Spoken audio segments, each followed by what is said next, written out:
Alyansa para sa bagong Pilipinas.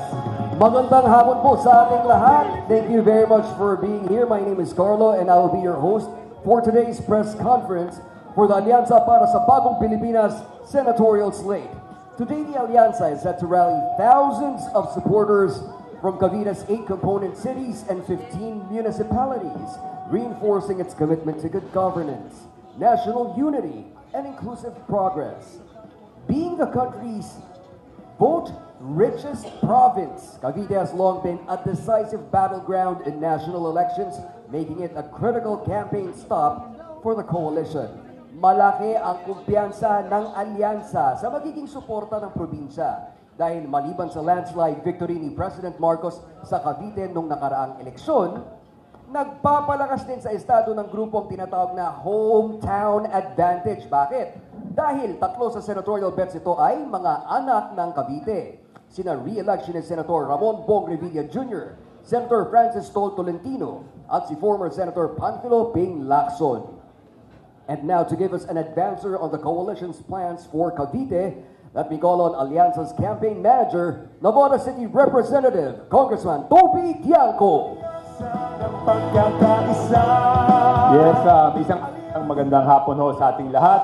Kami po ay excited at natutuwa na nandito po tayo sa Cavite. Ito po ang unang-unang rally namin dito po sa Calabarzon. At syempre po, bukas naman sa Laguna tayo. So napakahalaga po ng region ng Calabarzon sa atin, no? At especially dito po sa Cavite, tulad po na nasabi na out of the 2.4 million votes dito sa Cavite, 1.1 po ang na-garner ng ating Pangulong Bongbong Marcos. Kaya talagang gusto natin ma-maintain itong ating record dito sa Cavite sa pamamagitan ng pagpakita ng plataforma ng ating mga kandidato para dito sa ating probinsya ng Cavite. At syempre po, kami natutuwa dahil dito po meron kaming 3 kandidato na galing po dito, si Senator Francis Tolentino, Senator Ping Lacson, at Senator Bong Revilla, no? And we're also excited, the President's also excited. I think at this time, nahandun siya sa opening ng bagong portion ng CALAX, no? So napakaraming programa po ng administrasyon ni Pangulong BBM dito sa Cavite at napakahalaga po ng suporta ng ating alyansa candidates para mas mapabilis po ang development dito sa Cavite. So magandang hapon po sa inyong lahat. Maraming salamat po, Congressman Tiangco. Now, let me introduce the administration-backed Alyansa para sa Bagong Pilipinas senatorial candidates. Dating DILG Secretary, MMDA Chairman, Congressman, multi-awarded Mayor ng Mandaluyong, taong uunahin ka. Number 1 sa balota, Kiros Abalos, Attorney Ben-Hur Abalos. Alyansa ng pagkakaisa. Alyansa para sa pag-unlad. Ang tunay na nakipagbakbakan sa krimen sa lansangan, nagbabantay sa kaban ng bayan, anak ng Cavite, numero 33 sa balota, Senator Ping Lacson. Alyansa ng pagkakaisa.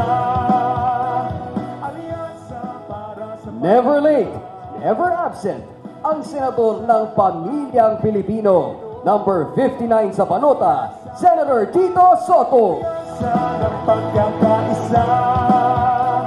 Alyansa Abogado, General, Lingkod Bayan, Senate Majority Leader, utol natin sa Senado, tol ng bawat Pilipino, number 61 sa balota, Senator Francis Tol Tolentino. ng pagkakaisa.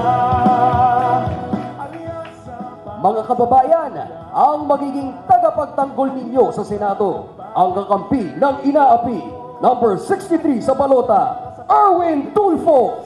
ng pagkakaisa. Alyansa para sa pag-unlad. Malapit na po tayo ngayon ibuksan ang floor para sa mga katanungan, para sa ating mga miyembro ng media. Pero konting paalala lamang po, meron po tayong mikropono sa inyong kanan. Doon po, dyan po tayo pipila para sa mga katanungan. At kapag turn nyo na po, kindly state your name, your media organization, followed by your question. At konting pakiusap lang, maaaring limitahan lang po para sa isang katanungan kada isang reporter para mapagbigyan po ang mas marami po sa limitadong oras na meron po tayo ngayon. Ngayon, let us open the floor for the questions. We can start right now. Kindly mention your name, your media organization, followed by your question. Magandang hapon po, mga senators. Ang tanong ko po, as a booming province, Cavite. Sir, may we request for your name? I'm sorry. Kindly state your name, followed by your media organization. Lastly po yung question. Salamat po. Arnel Reyes po, ng Sunday Tribune News. Ito po ang aking katanungan. As a booming province, Cavite has attracted many people for jobs and to settle here. This has also resulted in an increase in population. Kung kayo po ay mahalal, ano po ang inyong gagawin upang paramihin pa ang trabaho dito sa ating lalawigan? Meron po ba kayong mga job generation initiatives? Maraming salamat po. Senatorials, senatorial candidates, you may now answer. Anyone who wants to go first? Yes, Tito Sen. Thank you. Well, most of us, if not some of us, are proposing that what is good for the rest of the country will be very good for Cavite, and that is involving the farmers and the fisher folk. Kasi ang proposal namin is for government to buy 50% of the output of farmers and fisher folk. Parang magkakaroon ng mga FDI, institutionalized, ano? Sapagkat pagka nangyari yun, bababa ang patong ng mga traders at bababa ang presyo. Pati mga consumer makikinabang. Mas maraming livelihood programs na magagawa doon pagka ganun. So yun yung mga katulong siguro sa tingin namin dito sa Cavite. Yun talagang booming. It's one of, if not the biggest, it's the biggest or the second biggest province in the country today. Yes, sir. Thank you. Yung Cavite, ito yung pinakatarangkahan ng Metro Manila papuntang Southern Luzon. Actually, hindi lang Southern Tagalog. Ang lagi rin tinatanong yan tungkol sa job generation, ang sagot namin is, pagyamanin natin yung MSMEs. No, kasi ito yung pinakamalaking enterprise or enterprise sector, no? Sector ng enterprises sa buong Pilipinas, 99.6%. So, kung hindi natin matutulungan yung MSMEs, maaaring kumulaps yung ating ekonomiya. So, ganun din sa Cavite, sabi ko nga, ito yung parang gateway papunta sa Southern Luzon. So, tulungan dapat ng pamahalaan, bigyan ng incentives, at saka i-enhance para sa pati yung mga yatawag na cottage industries, yung mga pang-komunidad ba, mga pang-self-employed, at saka yung malilit na employment like yung micro, small, medium enterprises. Yes, sir. Attorney, go ahead. Kung gusto mong dumami ang trabaho, kailangan marami kang factories, marami kang negosyo. At ito'y sinasabi ko nung araw pa, noong 2005, nung ako'y tumutol doon sa buwis sa kuryente. Alam nyo, just to give an example lang, excise tax natin sa fuel is 30%. Ipagpalagay na lang natin na yung fuel na ito'y na ginagamit sa generator. Na Pocor bumibili dyan ng 30%. Tanggalan mo ng buwis, yun lang, or purely for power generation. Bababa ng husto ang ating kuryente. Kung bababa ito, maraming papasok na manufacturing firm, maraming trabaho kailangan. I'll give you an example. Nagpa-research ako rito, ang kilowatt hour sa mga lugar na kailangan ng generator using fuel at mga island provinces na fuel base is 17 to 19 pesos per kilowatt hour. Sa Metro Manila, 11 pesos per kilowatt hour. And we have the second most expensive electricity rate in Asia right now. So kung ito makakalikot natin ito, matanggal natin itong tinatawag na buwis sa kuryente, malaking bagay ito for manufacturing firms. na pumasok ito. This was my stand when I was a congressman in 2005 hanggang ngayon. Pangalawa, let's create an environment for, business-friendly. Kailangan yung proseso mo mabilis. Ease of doing business. Digitalization is important. Yung digital portals mo sa ibang bansa, cellphone na lang, mag-a-apply ka ng permit. I-clear mo ang processing time. Pahuli mo yung mga nangihingi ng pera. No? So all of these things, they go together. No?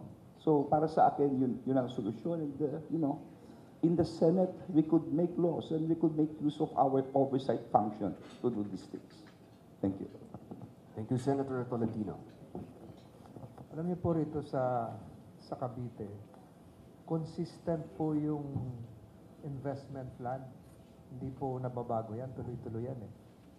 Since the time of Governor John Vic, Governor Boying, hanggang ngayon, yung gobernador dito, yung pamangkin ko, Governor Athena Tolentino, isa lang yung Bible na sinusunod nila to attract investments. And we look forward, itong katapusan ng Marso, matapos na yung tulay linking Naik Cavite to Mariveles, Bataan. At yung pinapasyalan ngayon ni Presidente, itong Calax Road, at yung itinutuloy pa rin ng lalawigan, yung Sangley Point International Airport will also help. So ang tinutukoy ko ngayon, yung advantage ng Cavite, yung logistics, hindi na po siguro ito kayang pantayan. 26% ng GDP ng Calabar Zone comes from the province of Cavite. Nandito na lahat siguro yung malalaking pabrika na makakatulong. And isa sa pangarap din namin dito, kung sakaling mawawala na yung mga ibang pabrika sa China, ay malipat dito yung iba. And we look forward to some microchips industry relocating in this province. So, makikita nyo ngayon, nandun na yung na-lay down na yung infrastructure. You have the skilled workers. You have a provincial government accepting and accommodating, hospitable to foreign investors. And you have the infrastructure, yung kababanggit ko lang. Pati yung mga nagtatrabaho sa Bataan, kinabang po dito. So, yung tanong mo, paano pa maisusulong yung kaunlaran ng Cavite? Ituloy lang natin tong infrastruktura na sa ngayon ay national priority. National priority. Ang highway na ginagawa ngayon siguro hindi lang 3 linking Cavite. If we can have that other highway linking Coastal Road to Cavite City, ay mas maganda. Kung may extend pa yung Nyog LRT farther beyond going to Dasmariñas, mas maganda. Kanina umaga, in-inaugurate ko yung isang makabagong traffic light system sa GMA Cavite na sensorized AI. So all of these things, plus the natural tourist attractions of Cavite, hindi na siguro kayang pigilan yon. So attractive investment environment, and you have good leaders here na nagkakaisa. Wala kaming away-away dito sa politika. I think that's the right formula that should be applied in other parts of the country as well. Thank you very much. Now we move on to the next reporter. Kindly state your name, media organization, and your question. Rebecca Velasquez po ng Publishers Association of the Philippines. Matatagpuan po sa Cavite ang maraming processing at industrial zones kung saan libo-libong Caviteño ang nabibigyan ng kabuhayan at trabaho. In terms of legislation, mayroon po ba kayong plano, inisyatibong isusulong para masustinahan ito at makaakit pa ng maraming investors? At may plano po ba kayong suportahan ng ating MSMEs na alam naman natin ito ang pundasyon ng lokal na ekonomiya? Thank you for the question. Anyone from the senatorial polls? Yes, were you raising your hand, Senator Tolentino? Sorry. Okay. Ma'am, yung tanong niyo po kanina, ito po rin po yung nakaling po dun sa tanong ng ating unang reporter at nabigyan na po ng kasagutan ng ating mga senatorial candidates. Okay po. Meron po akong tanong para sa ating Caviteñong senatorial board. Sige po. Ang Cavite po ay agricultural noon. Pero ang mga subdivision po nagsulputan, malalaking subdivision na halos nilamon na yung ating mga agricultural lands. Ano po ba meron po ba kayong isusulong para itong kakaunti na agricultural land ay maprotektahan natin na hindi naman totally kainin na ng lahat ng mga subdivision dito sa ating lalawigan? Salamat po. Matagal na pong naka-pending, I think since the 15th Congress, 16th Congress, 17th Congress, yung National Land Use Plan. Pero sa ilalim ng Local Government Code, talaga may puder at kapangyarihan ang bawat pamahalaan lokal na mag-implement ng sariling land use plan. We have a comprehensive land use plan here in Cavite. So sa urban sprawl po na nangyayari ngayon, hindi talaga may iwasan yan. Siguro kung tinutukoy mo yung mga ilang lupain sa Imo, sa Gentry, yung pagbabalansi po nito ay bahagi po ng urban planning and zoning plans ng lalawigan ng Cavite. I cannot speak for the provincial government, pero hindi naman po siguro walang-wala na. You have the upland farms in Maragondon. You still have the upland farms in Ternate, in Magallanes, in General Emilio Aguinaldo, even in Silang. So, meron pa rin po tayong mga tanim na pinya at kape. Hindi naman po siguro subdivision na lahat yan. Yung pagbabalansi po nito siguro ay bahagi na po nung pagpapatupad ng comprehensive land use plan ng lalawigan ng Cavite. Pero ang sinasabi ko nga, 15, 16 Congress pa, meron mga hakbangin, 15 pa, alam ni Senator Soto na magkaroon talaga ng isang national land use plan na hanggang ngayon po ay nakabinbin pa sa Kongreso. Yes, Attorney Abalos. Alam nyo, ang food security ay napaka-importante. Importante na kung maaari, wag na nga tayo mag-import ng anumang agricultural products and on our own, be self-sufficient. And to do this, naniniwala ako that kung anumang natitira, not only for Cavite, ito'y sa buong Pilipinas, they should be incentivized. Saan po yun? Sa pagbayad ng buwis. No? Kung ma-incentivize natin yung mga natitira pang may-ari ng lupa na mas mababa ang binabayaran ng buwis, mas malaking bagay. And of course, tignan ng Local Development Council, particularly on agriculture. Yung infrastructure nito, yung mga irigasyon, yung kinakailangan pa, ibuhos natin to. So that kung ikaw ngayon ay may lupang pagsaka at kikita ka, makikita mo, hindi mo na gagawin subdivision. Itatabi mo na lang yan para gawing agricultural. Dahil lahat ng insentibo, lahat ng infrastruktura, binigyan na ng gobyerno. That's the way I see things, ma'am. Thank you po. Go ahead, sir. Ma'am, mas malaking chance Land Use Act sa 20th Congress. Tatlo po senador galing po sa Cavite. I am sure. Mukhang babago na po.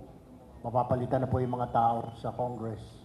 So, mas bigger chance para maipasa po yan na nakatenga since 15 Congress. Pangalawa po, the reason why yung mga tao napipilitan na ibenta ang kanilang mga lupa because there's no support yung mga farmers natin. Anong gagawin mo? Paano ka tatanim kung wala ka namang pantanim? Wala kang pera, walang support. Kailangan mo mangutang. Yung lupa mo, tinapeste, what will you do? Might as well sell it sa mga commercial, tatayo ng subdivision. Kaya dapat po talaga siguro, we need funding to support our farmers. Kasi di po tulad sa ibang bansa, mayaman po ang farmers. Sila, hindi na po laki. Mga nagka-drive na Mercedes-Benz, may mga saling traktora. Sa atin, ano yung farmers natin? Mga kalabaw ang ginagamit. Parang namamalimos pa, binibigyan ng ayuda. Kuliglig. Kailangan po natin ng suporta, bigyan po sila ng suporta. Pangalawa, naiba na po ang panahon. Yung mga farmers na mismo nagsasabi, anak, do not follow my footsteps kasi mahirap ang buhay. Yan po ngayon, nasa yung mga anak nila, nandun, seaman, OFW, kasi mas malaki po ang kinikita. Why? Kasi nga po, maliit po ang kita dito po sa agriculture because binabarat po yung produkto binabarat po ng mga traders. Kaya kailangan po talagang sustain, tulungan, subsidize ang mga farmers natin para ma-incentive po sila huwag ibenta ang lupa po nila. That's how I look at it, ma'am. Thank you, sir. Any more additional insights? If none, we move on to the next reporter. Maraming salamat po. Sir, kindly state your name, your media organization, and your question. Billy Vegas po from politico.com.ph. Tatanong ko lang po, Cavite being one of the richest of both province po. More than 2 million voters niya with roughly 90% ng voter turnout. Ngayon po, paano niyo po makukuha yung boto ng mga taga Cavite? I mean, ano pong ipapangako niyo sa kanila? Thank you po. Thank you. Anyone from our candidates may answer? Yes, Siguro, well, bago yung manager namin sa mga to. Siguro yung aming mga track record na nagawa, na hindi lang para sa Cavite, kundi sa buong Region 4. Region 4. That would be very important. Yung mga experience namin, nagawa namin para dito, na nakinabang itong hindi lang Cavite, kundi yung region mismo. Siguro yun ang magiging basis ng mga botante dito sa Cavite. Sapagkat itong grupo namin, may kombinasyon nito may kombinasyon ng mga bago, may kombinasyon din ng mga eksperyensado na ang tawag ninyo, seniors. Hindi na uso ngayon ng senior citizen. Kami po ay mga seasoned citizens. Kumbaga sa mga alak, yung habang tumatanda ay sumasarap.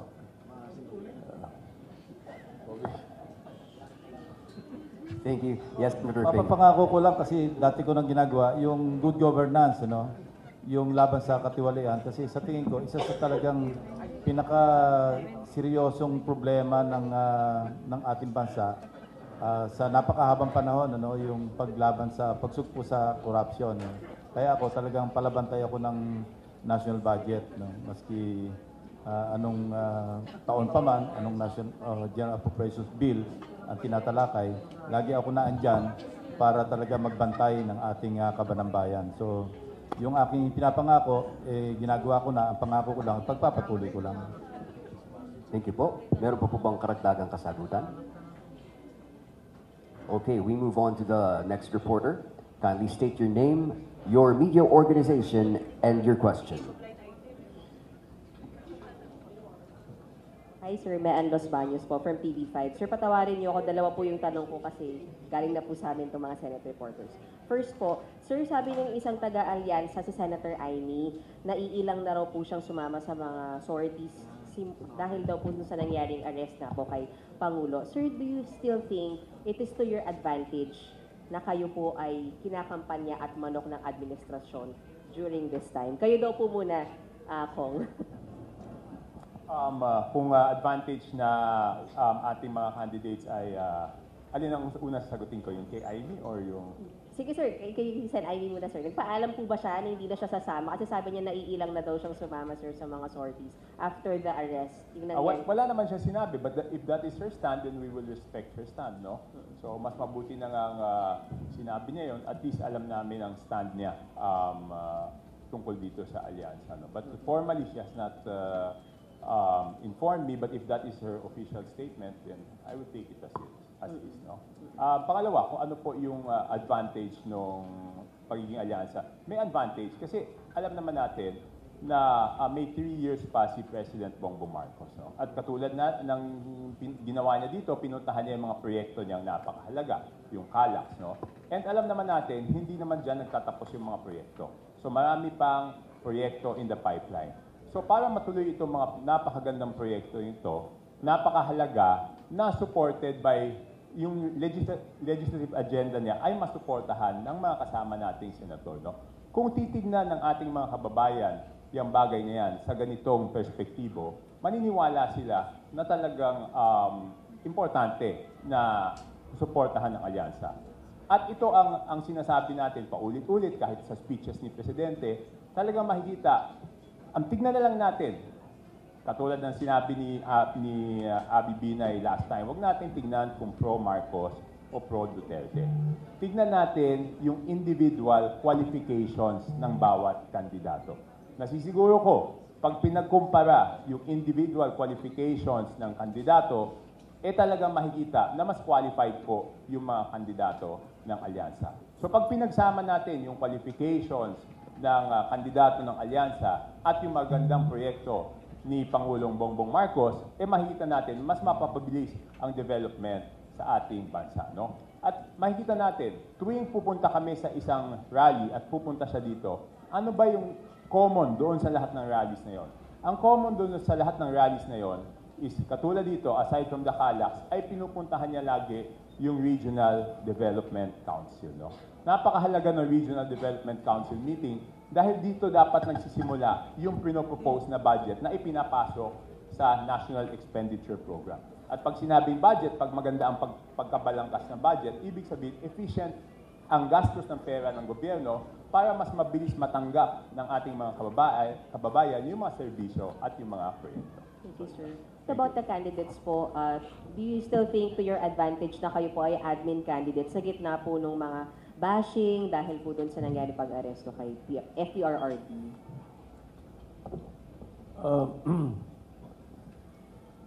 Actually, I do not have any intentions of making a comment on the issue of one of our colleagues and the issue in the events that have been happening or transpiring, kasi pati rin sa sinasabi mong bashing, kalibat kanan ng bashing naman both fences, Kaya sa akin kasi, ang attitude ko, history has a way of catching up for the past. Ako, I'd rather not look at the past. I'd rather look forward. So looking forward dito, ang pinag-uusapan natin dito the next 3 years, kung ano ang magagawa mo para sa bansa in the next 3 years. Hindi yung nangyari kahapon. Ganun ang attitude ko eh. So, ang pinag-uusapan dito natin, makakatulong ba kami sa bansa natin o hindi? Makakagulo lang ba kami? Di ba? Ganun ang attitude ko eh. So I'd rather not talk about them, the past. I'd rather look forward and say that I am ready to serve. We have very good programs. We have a track record to back us up. And we have the experience to be able to deliver these programs well.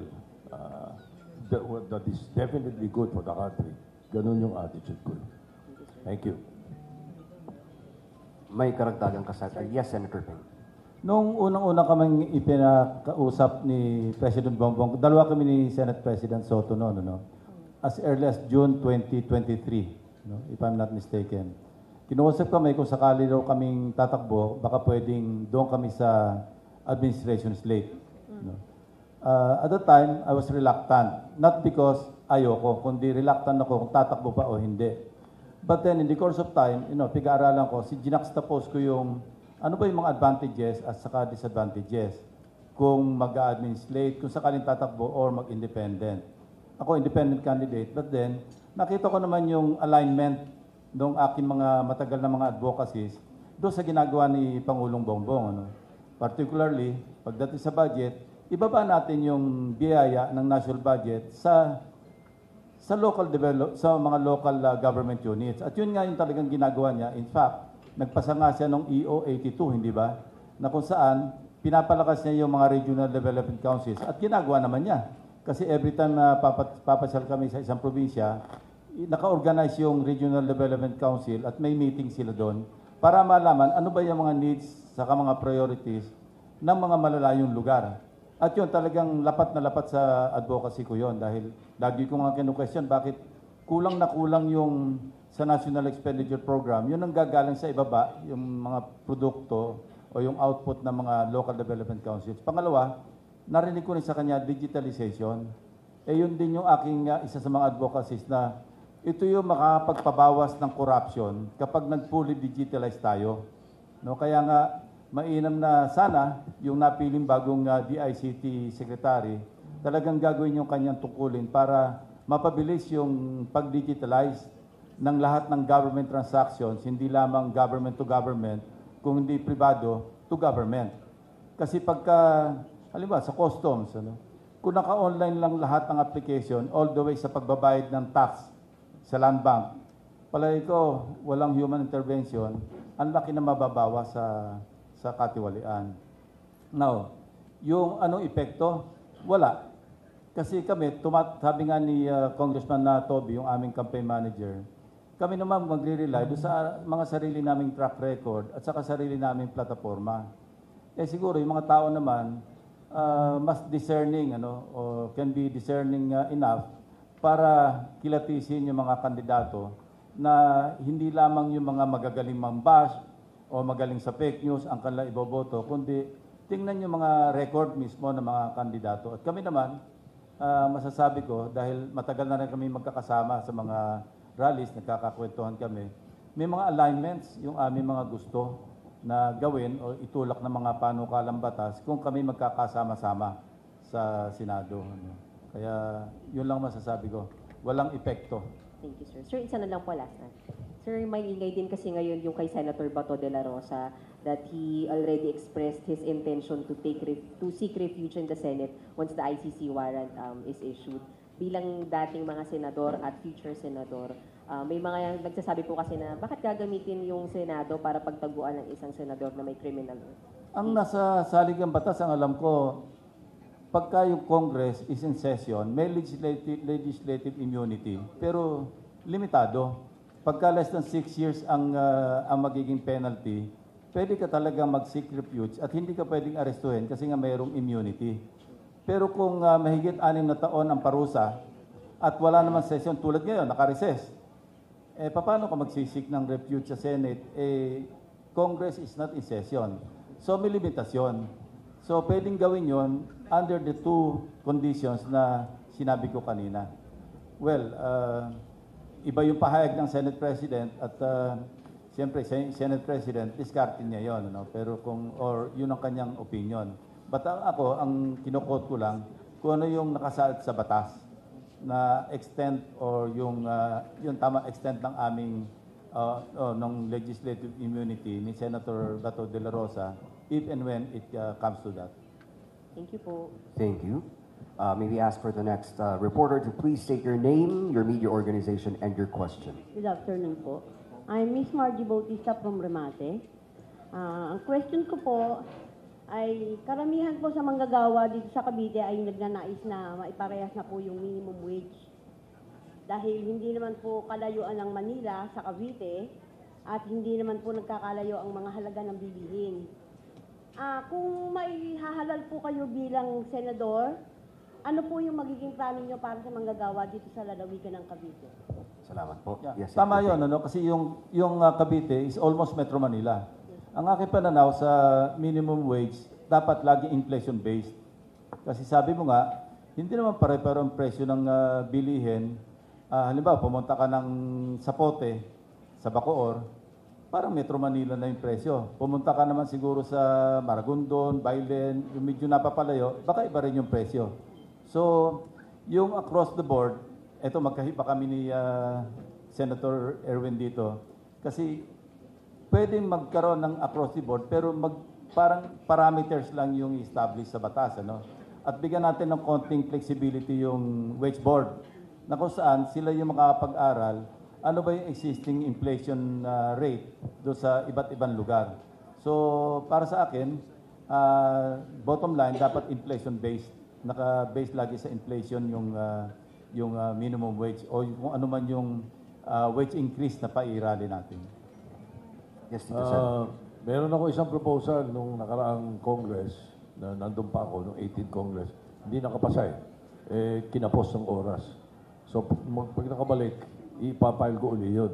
Yun yung institutionalizing the 14-month pay. Kasi ang institutionalize sa atin yung 13-month pay, di ba? Yun 1975 presidential decree ni President Ferdinand Marcos, di Marcos Sr. Ang tagal na nun. Sa ngayon, merong mga kumpanya na nagbibigay naman ng 14-month pay pero hindi ho institutionalized eh. Wala rin safeguards, you know. So itong gagawin natin, I'm sure makikinabang ang mga manggagawa dito sa Cavite at sa buong Pilipinas. Meron naman mga proper safeguards yun eh, para kung hindi kaya ng employer, hindi pwede. Kasi importante sa akin yung yung 13-month pay, ibigay natin ng June. Yung 14-month, bigay mo ng December. Bakit June? Doon yung maraming eskwela eh. Tuition, nagbabayad, nagpapaaral ang mga magulang, mga pamilya. Ganun. Palagay ko yun, malaki maitutulong din nun. Konektado rin sa minimum wage. Thank you. Thank you po. Salamat. Okay. Any more, wala nang karagdagang sagot? We move on to the next reporter. Good afternoon po, Raylan Lopez ng Unang Milenyo. My question is, coastal communities in Cavite are facing water pollution, overfishing and over-congestion of farms. The same issues are affecting the province, mussel and oyster industry. Ano ang gagawin ng alyansa upang mailigtas ang pamayanang ito sa baybayin and particularly areas engaged in mussel and oyster farming? Ano ang gagawin ng alyansa para isulong ang kanilang sustainability? Thank you. We now open any of our yes, sir. Sa akin po, una sa lahat, we have to review the Fisheries and Aquatic Resources Code. Isa yun. At alamin natin kung ano pa yung mga nagpababago mula nung pinasa namin nung araw yun. Ako po principal author nun. Mula ano mga naging pagbabago, ano mga naka-apekto sa mga ganitong probinsya na ang fisher folk ay nagkakaproblema ng ganyan. Siguro, i-upgrade natin, i-update natin yung Fisheries and Aquatic Resources Code. Yes, sir. Marami po tayong mga batas na kailangan at napapanahon ng reviewin. Madami po. Because some of these laws were passed 10, 20, 30 years ago. Hindi na po naaangkop sa panahon ho ngayon. Kailangan ho talagang reviewin ng both houses of Congress, Senate. Kasi kung hindi na ba siya effective? Wala na siyang saysay. Like yung mga because of global warming, climate change. Marami na ho eh. So we really have to review and to make sure na naangkop na naman siya sa mga panahon na ito. Yes, Attorney Abalos. Siguro i-benchmark muna natin, importante mag-inventaryo. Kano karami may mga palaisdaan dyan. No? Kasi ang kalabaw, oysters, yan ang filter eh. Diyan mo makikita yung water, yan ang nag-absorb at filter eh. Pangalawa, yung mga dumadaong na mga barko, no, dapat ma-inspect yan ng Coast Guard. Baka mamaya nagtatapon na kung ano mga dumi yan. Napaka-importante niyan. And talking about this is, of course, yung recent decision ng Supreme Court may kinalaman sa Fisheries Code, which is the 15-kilometer coastline, if you recall.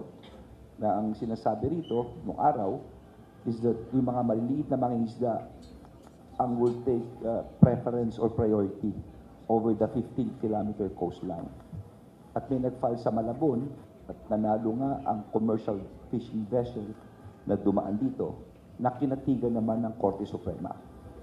At delikado ito para sa atin. Because for small fisher folks, this would mean survival already. At ito nila kinukuha yung araw-araw na pagkain at of course yung panggasto sila sa araw-araw. We must really review the Fisheries Code to make sure that the issues raised in the Supreme Court ay masagot and to make sure na ang 15-kilometer zone ay talagang manatili parate sa ating maliliit na mga isla. Okay.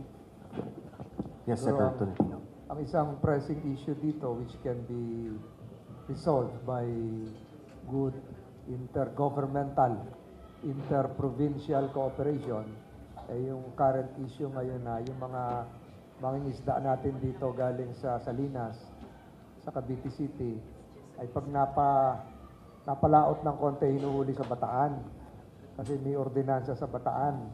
So mariresolve yan sa magagandang ugnayan ng halimbawa ng gobernador ng Cavite at ng Bataan. At magiging simbolo siguro ng pagkakaisa ng Bataan at Cavite yung gagawin tulay from Naik to Maribeles. Yun ang mga issues na sinasabi sa akin ng mga mangingisda dito na hindi sila nakakalayo ng malayo kasi pag yung isda na, yung mga huli na dating nakukuha nila ay sakop na ng karagatan ng Bataan. So, yun siguro, yung mga issues na yon ay mag-uusap na lang yung dalawang pamahalaang pamlalawigan. Salamat po. May karagdagang sagot pa po ba? Now we move on to the next reporter. Thank you.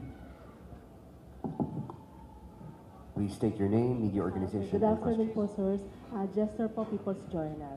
My question is, tomorrow po yung isa-celebrate po yung 156th birth anniversary ni General Emilio Aguinaldo.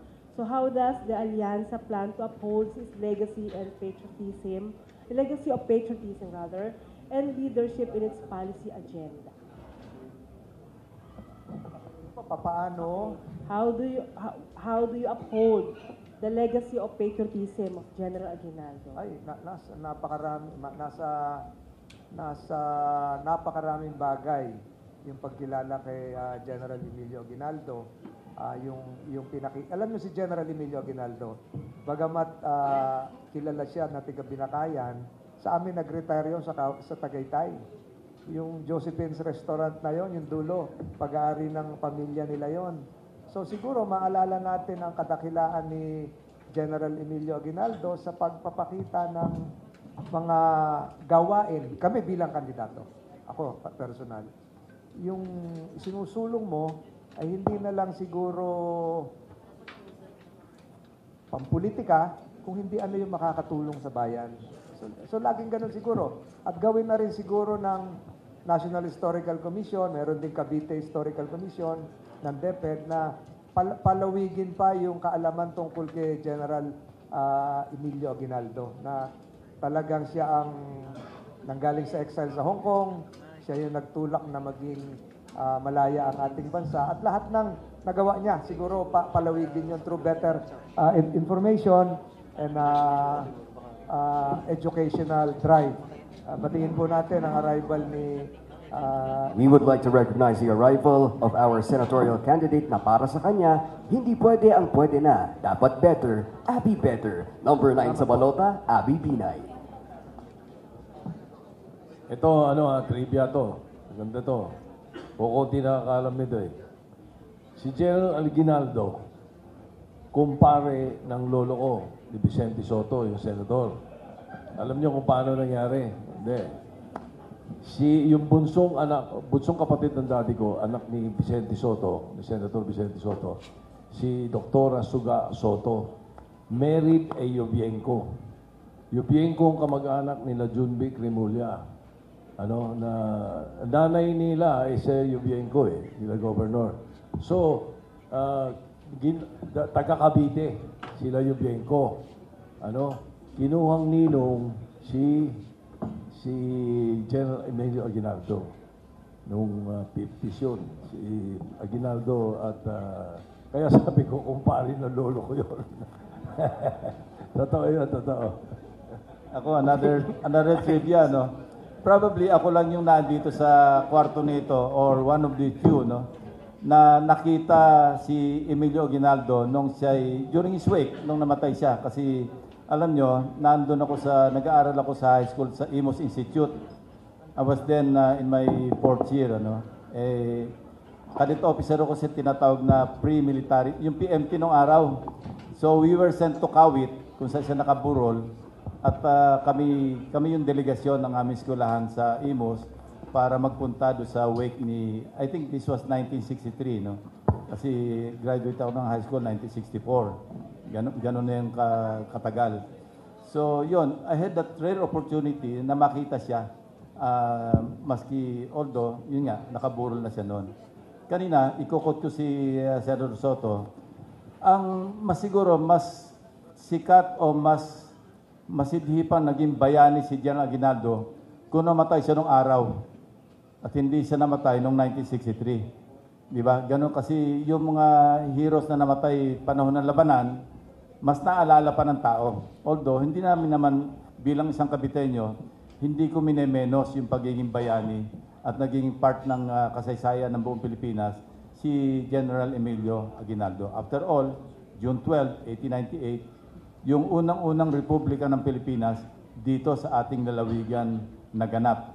Ito'y sinundan lamang nung Malolos Congress noong September 15 of the same year. Pero talagang original ang Cavite sa pagdedeklara ng independence mula sa mga banyaga. Attorney Abalos. Ang prilo ko kasi ay history eh. And one of my favorite quotes yung sinabi ni Emilio Aguinaldo. Tingnan ko lang kung medyo para malapit sa ganito eh. Ang sinasabi niya, we cannot free ourselves unless we move forward united in desire. Napakaganda yung kanyang sinabi. So right now, it's challenging times. But kamukha na sinabi ni Aguinaldo, we must move forward united in our desire. Andito ang alyansa, narinig nyo ang mga plano, iba-iba sa ekonomiya, sa food security. At yun ang goal namin, pagandahin ang ating bansa, united as a country. Maraming salamat. Thank you. Meron pa po bang karagdagang mga sagot? If none, thank you sa inyong katanungan. We move on to the next reporter. Kindly state your name, your media outlet, and... Good afternoon, Guido Matino of Ambante. Senator Tolentino, nabanggit nyo before na maglo-lawyer kay Senator De La Rosa sa ICC. So, itutuloy po ba ninyo ito or hindi? Nabanggit ko yan, 2 taon, 3 taon nakaraan. Pero may mga lumabas na statements last year na di umano, parang pinalitan na ako ni Senator Bato. Parang ang kinuha na niyang abogado ay si Attorney Harry Roque. Although sa pangyayari ngayon, ay hindi pa rin kami uli nagkakausap kahit sa text ni Senator De La Rosa. Subalit, kung siya ay kukuha ng personal kong legal advice, nananatili naman bukas po yung aking cellphone sa kanyang tawag. Pero wala pa ho ako natatawag kahit isang segundo sa kanya simula po nang mangyari yung March 11. Maraming salamat. Another question. Denied po yung request ng Philippines sa extradition ni Congressman Teves. So may impact po ito sa charges against him considering maraming nag-file ng cases sa kanya. So may remedy ba ang gobyerno pa para mapamalik si Congressman Teves? Siguro si SOJ na kausapin natin, sila yung nag-file ng appeal doon sa Timor-Leste kung paano yon. So, mag-usap siguro ang DOJ at saka ang DFA kung paano po yan. Hindi natin ma-invoke yung mga ASEAN treaties natin. So, hayaan muna natin sila. Evolving news, breaking news pa ata yan. So, hayaan natin ang DOJ na mag-take ng necessary steps. Katulong po ang Department of Foreign Affairs. Thank you. Next reporter, please. Sir, good afternoon. Ron Kalunsod, sir, of Kyodo News, Japanese news agency. After the ratification of the RAA last year, our government had wrapped up negotiations for VFA with New Zealand and Canada. So as aspiring members of the Senate, which ratifies treaties and VFAs, how do you view this growing number of VFAs with foreign countries? And right now, actually, I think we're talking with French also. Thank you, sir. Tama po yun. Hindi lang French. Dagdag mo na nakapila rin ng Germany. So, nagpapatunay na ito na yung posisyon ng Pilipinas patungkol po sa mga challenges natin ngayon involving the international law of the sea ay tama. Tama din po yung posisyon ni Presidente BBM na ang ating engagement should be multilateral approach, hindi yung isang bansa lang. So, ito po ay nagpapatunay na maraming kumikilala sa tamang posisyon ng Pilipinas vis-a-vis our claims doon sa West Philippine Sea at yung pagkapanalo natin sa 2016 arbitral ruling sa The Hague. So, ito po ay nagpapatibay lalo sa ating ninanais. Thank you. Meron pa po bang karagdagang kasagutan na ating mga senatorial candidates? Alright, if none, we move on to the next reporter. Hi, good afternoon po. I'm Mela Las Moras from PTV. Alam ko po na-discuss na to sa mga nauna nating mga press con, pero just to highlight or baka po may additional views pa tayo about fake news. Kasi today, dininig sa House Tri-Committee itong ang issue ng fake news at sabi nga niya, Tricom co-chair Johnny Pimentel, hindi na piro yung fake news, sagad na at wala nang sinasanto. And even PCO Secretary J. Ruiz, sinabi nga niya na it's a national security concern. Hindi lang yung fake news, pati yung deepfakes na kung saan pinapalitan yung mukha ng mga tao. Kayo po ba, do you agree na mas lumalala yung fake news ngayon, lalo na nga after yung sa gitna ng issue sa ICC? At baka may mga additional measures po kayo maisasuggest para talagang matugunan po itong issue ito? Yes, that is my top 10. Kasama sa top 10 ko yun, anti-fake news law dapat and anti-fake content. Hindi lang fake news, kundi pati fake content. Ito, hindi naman plugging, Pero I think the editorial of the Philippine Inquirer today is very good. Excellent. It addresses that particular problem. And I'm ready for the bill to be filed. God permitting, if we make it back to the Senate, that is one of the first bills that I will file. Anti-fake news and anti-fake content. And penalties for those who produce those fake news. Yes, sir. For the advocacy of Senator Soto, alam niyo naman, nabiktima rin ako nung first week of March. Di umano, namaril daw ako. Hindi ko na maintindihan kung saan nanggaling yung balitang yun, pero nag-apologize naman yung isang news organization sa live TV. Patay pa yung binaril ko. Buhay yung dalawa. May mga ganun talaga, pero nakakalungkot din. So I support any initiative that would really ferret out the truth, exercise responsible journalism without diminishing freedom of expression and of the press. Salamat. Go ahead, sir. Yung dapat suportahan natin lahat. There should be a law regarding fake news and fake content. Hindi lang po ang gobyerno ang biktima niyan. Every individual nagiging biktima po niyan. Sa office namin, sa action center namin, every day may nagrereklamo na yung kapitbahay niya, may pinost na kung ano-ano pinagsasabi tungkol sa kanya o tungkol sa pamilya niya. Then the next day, iba na naman. Yung nag-fake news pa o naglagay ng fake content, ay yun ang totoo. Ika nga may utang, binaligtad pa. So I believe lahat tayo magiging biktima niyan one of these days. Pag hindi ho natin ika nga bantayan yan, we have to have a law. Otherwise, you, me, all of us, magiging biktima po ng fake news and fake content. At sang-ayon po ako at dapat isang malala at mabigat na parusa yung mga nagpapakalat, pati mga nagpapakalat ng mga fake news at fake content. Alam mo na fake content, minsan di mo kilala. I-share mo lang. Ang reason mo shinare ko lang naman ho It is your responsibility to check and double check. Kailangan ho tayo may batas din doon na pati yung nagsishare na yan, sasabit din. Kasi parang kinukondon mo, alam mo na fake. Karamihan ho yan, yung sinasabi ko, hindi yung gobyerno, individual person ho, tatamaan ho tayong lahat yan. Magiging biktima po tayo. So we have to support this law. Lahat po tayo, pati po ang individual persons, kailangan suportahan po ito para matuldukan na po ito. Hindi na po lumawig pa ang problema na ito. Mayor Abby? I think more than just the legislation, ang importante din sa atin, sa aming lahat, is the frustration of catching yung mga tao na gumagawa ng fake news, fake information. Kasi kaya naman matapang yung mga tao na nagkakalat ng fake news dahil sa kanila, hindi naman ako mahuhuli.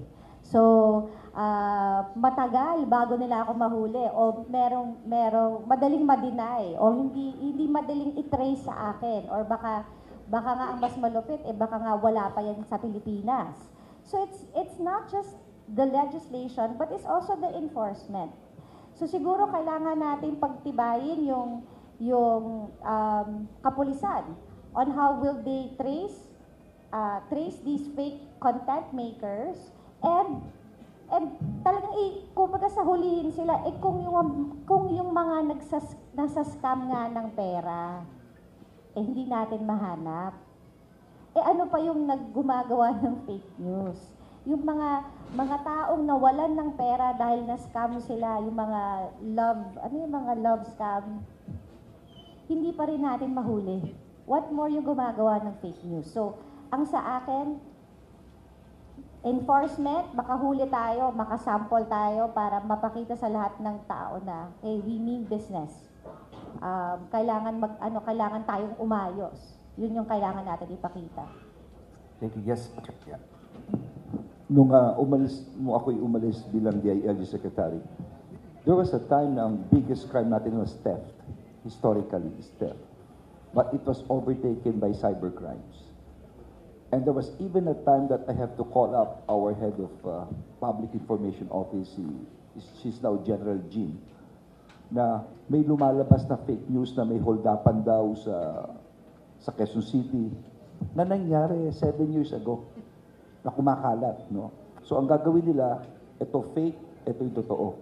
You see? Even the police has to upload this in their own Facebook page, no? Ganun na ka-worse. Before, ang ano nito ay sa Camp Crame, no? But right now, what is important, ibaba hanggang sa level ng bawat city, bawat munisipyo, yung technological expertise nito. Ang problema natin ngayon is that yung unit na ito, mga police, so dapat magkaroon ng non-uniformed personnel na i-train ng gusto at i-update sa technology. No? So if ever, talagang dapat pondohan ito para yung response hindi lamang sa crime hanggang doon sa pinakababa. Actually, ginagawa na rin yan, inuunti-unti, pero ang hirap ibiglain lahat ito. No? It should be a continuing development program na pwedeng pondohan ng gusto po ito. And definitely, it is right. Ngayon nangyayari that the laws are catching up with technology. Yun ang nangyayari eh. Sa bilis ng teknolohiya, our laws must catch up with them. And I also agree with, of course, my colleagues about new legislations regarding this. Opo, sorry, habol na lang po isa. Kasi bago po itong campaign rally ng Alyansa para sa Bagong Pilipinas, si Pangulong Marcos in-inspection din yung subsection 3 ng CALAX. And bukod naman doon, isa po kasi sa mga landmark project ng administration ng 32.15 kilometers Bataan-Cavite Interlink Bridge na lubos ding mapapakinabangan ng mga taga-Cavite and the nearby provinces kung sakaling magagawa na. So, kaya lang may mga konting delay dito. Kayo po ba sa Alyansa, kapag tayo pinalan, paano kaya natin may ensure yung timely completion itong Bataan-Cavite Interlink Bridge at ma-maximize yung benefits ito sa Caviteños kapag kayo ay nanalo na yung mga ganitong project na tulad nito na talagang ipatutupad, mababawasan yung delay, hindi magkakaroon ng mga problema at mapapakinabangan agad ng ating mga kababayan. Ako sa tingin ko, siguro doon na yung budget para dyan, wag makalikot, no? Yung wag ma-amend, o wag mabawasan, wag mailipat, no? Yung siguro magagawa namin, magkakaisa kami dyan, kasi flagship project yan ng nakarampay yata ang administration, di ba? Na itutuloy ngayon ni President Bongbong. So, alam ko, multi-year yan, hindi yan makukuha ng isang budget year. So dapat bantayan din na kung ano man yung naka-appropriate as per National Expenditure Program, masunod sa ipapasang General Appropriations Bill.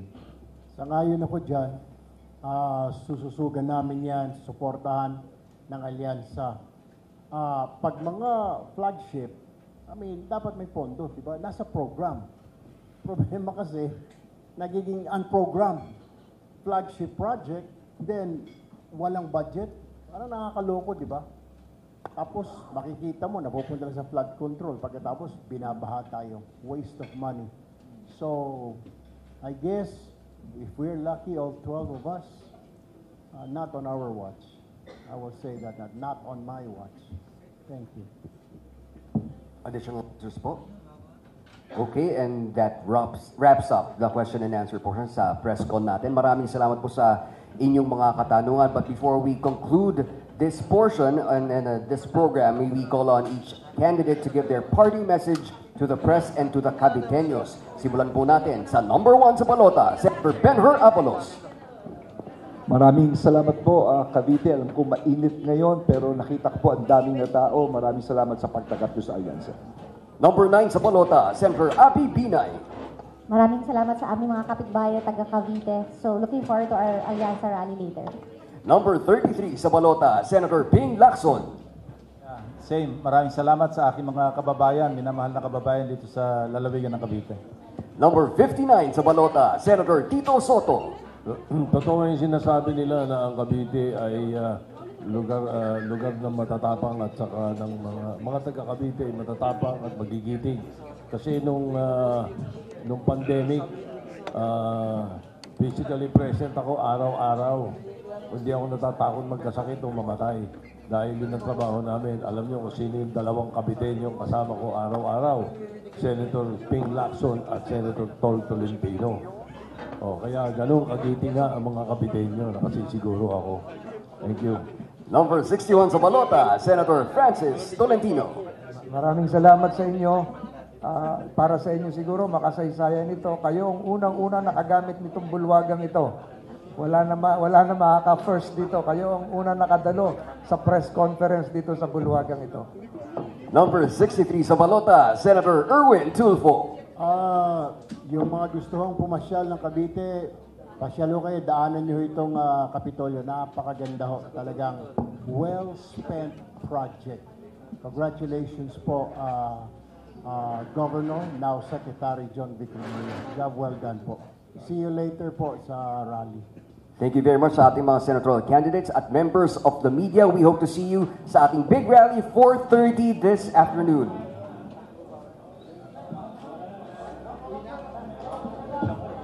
Alright, and pasensya na po dahil nagmamadali din po ang ating team. So after a group photo, magmamadali po sila para sa isang briefing, para sa pre-rally briefing. So we are thanking everyone for your understanding.